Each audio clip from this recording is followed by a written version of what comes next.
bisa bicara, kita bisa berjuang di kebijakan, tapi teman-teman HIPMI tuh langsung lihat, teman-teman tinggal istilahnya telepon di provinsi, kabupaten, kota, adalah tulang punggung Kadin. Jadi kalau misalnya HIPMI-nya kuat, insya Allah Kadinnya juga kuat. Ya. Dan memang saya juga jangan salah, saya pernah jadi wakil Bendum di HIPMI. Jadi kalau mau jadi ketua umum Kadin, yang penting wakil Bendum. Karena Pak Rosan juga wakil Bendum dulu. Apalagi kalau misalnya ketua umum, wah itu udah paling top. Jadi adik-adik sekalian, abang-abang, bapak-bapak, ibu-ibu.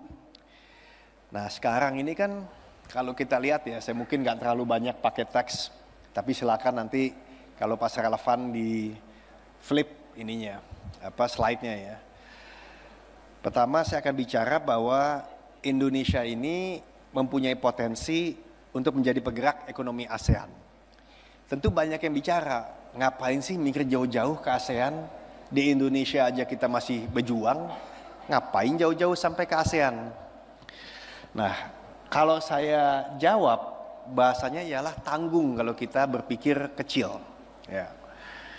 Nah, kayak contohnya saja, 2 hari lagi presiden dari Afrika Selatan ada di Indonesia.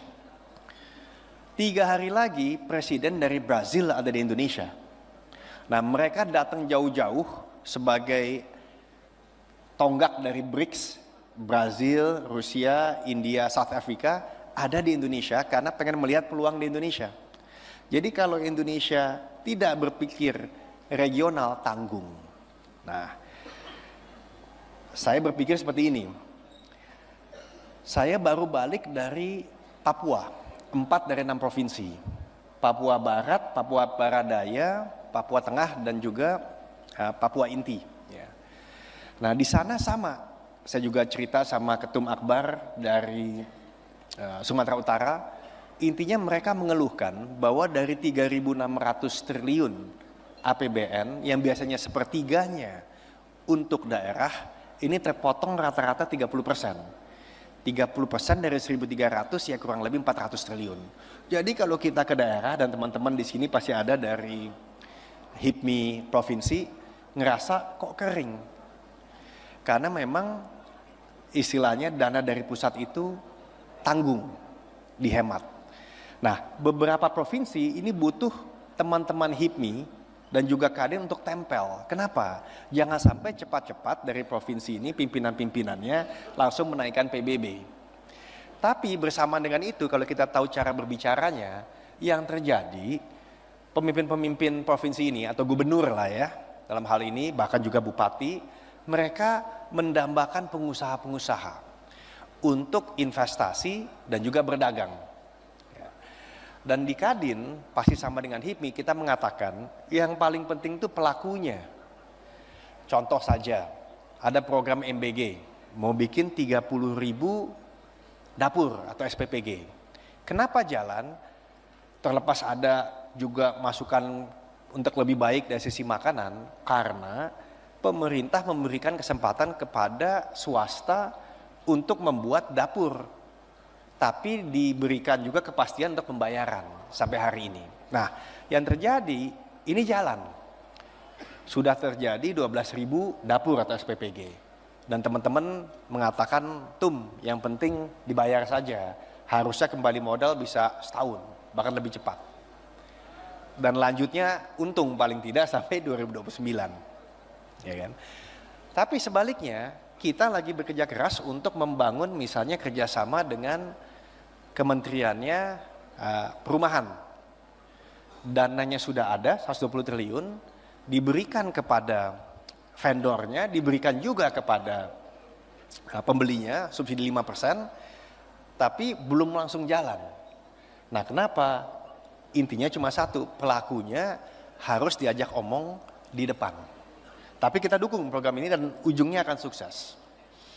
Nah teman-teman sekalian, kenapa tadi saya bawa ke ASEAN? Nah, kalau kita sudah berpikir untuk bisa berkiprah di Indonesia, apalagi tadi pasti ajakan CEO dan Antara sangat hangat.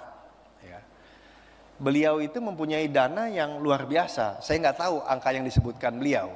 Tapi menurut saya bukan tidak mungkin.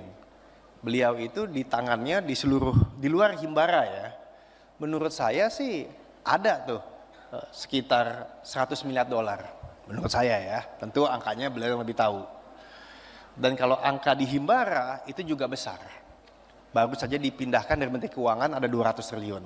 Tapi intinya ini tidak akan jalan kalau pelakunya tidak ada. Nah, pelaku di HIPMI itu selalu lebih cepat daripada asosiasi dan himpunan lainnya. Termaksud Kadin. Ya, tepuk tangan dong untuk ini.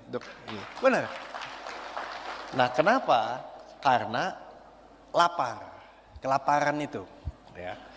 Nah, kelaparan itu dalam arti kata positif, itu yang membuat adik-adik bisa sukses dan tidak takut untuk mencoba dan tidak takut untuk gagal.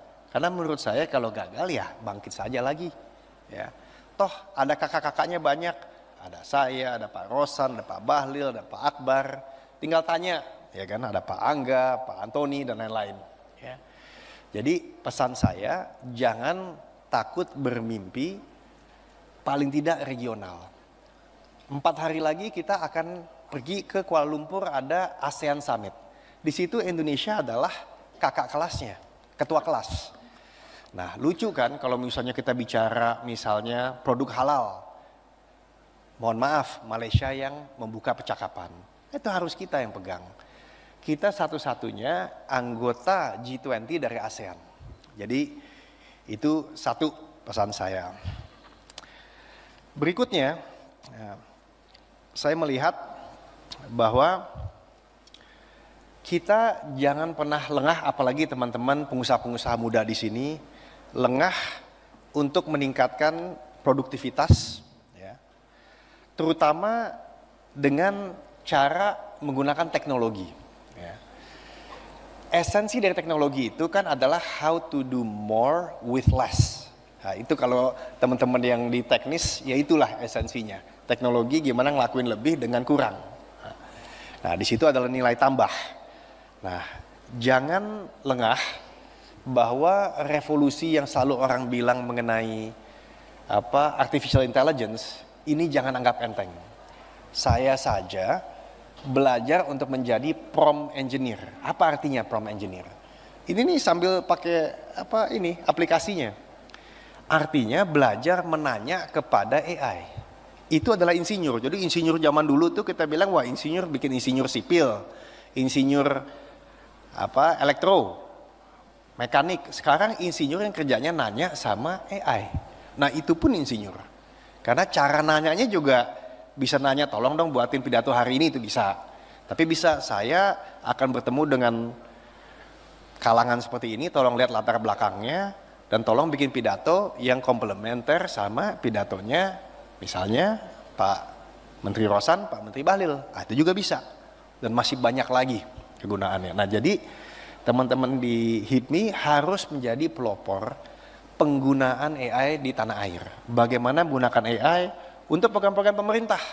Gimana membuat MBG bisa lebih efisien, tidak bocor. Gimana bikin hilirisasi daripada bikin ayam petelur, ikan. Lalu sampai kepada bagaimana bisa membuat tenaga kerja migran lebih banyak lagi dengan AI dan lain-lain. Jadi saya minta tolong, ini ada Ketum Akbar, rebut HIPMI mesti paling depan AI, karena rugi. AI, teknologi identik dengan kaula muda dan 50% daripada penduduk Indonesia kan muda. Ya.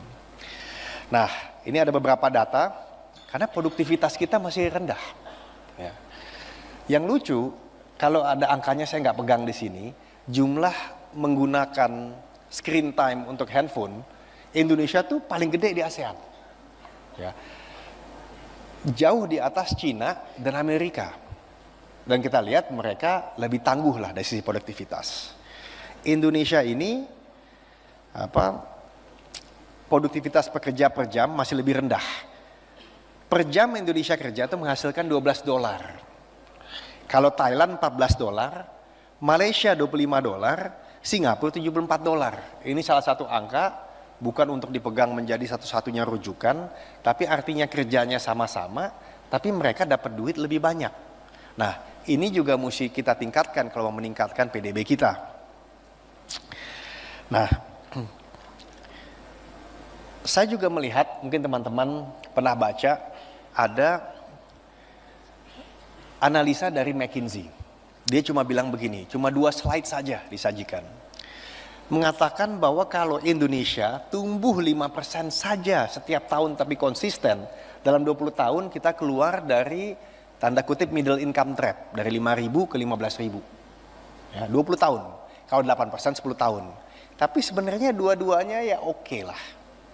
Tapi ada satu tapinya. Jadi dikasih lihat nih, ada suatu grafik yang mengatakan 60% pelaku bisnis Indonesia adalah mikro.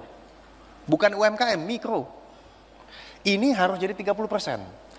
Jadi saya minta tolong teman-teman HIPMI sembari juga untuk menerobos paling depan, berani ambil resiko, belajar dari senior, tolong jaga nih teman-teman yang mikro. Kenapa? Karena Kadin nggak sampai, jangkauannya nggak nyampe. Kita bisa bicara, kita bisa berjuang di kebijakan, tapi teman-teman HIPMI tuh langsung lihat, teman-teman tinggal istilahnya telepon di provinsi, kabupaten, kota, jangkau mereka. Kenapa? Itu satu-satunya yang bisa bikin kita tiba-tiba ditur. Ya. Selebihnya tenang aja. Menurut saya sih kita insya Allah ya akan sampai tujuan, dan ini juga penting untuk menjaga kestabilan supaya ya kolaborasi ada, ya kan, inklusivitas dan lain-lain.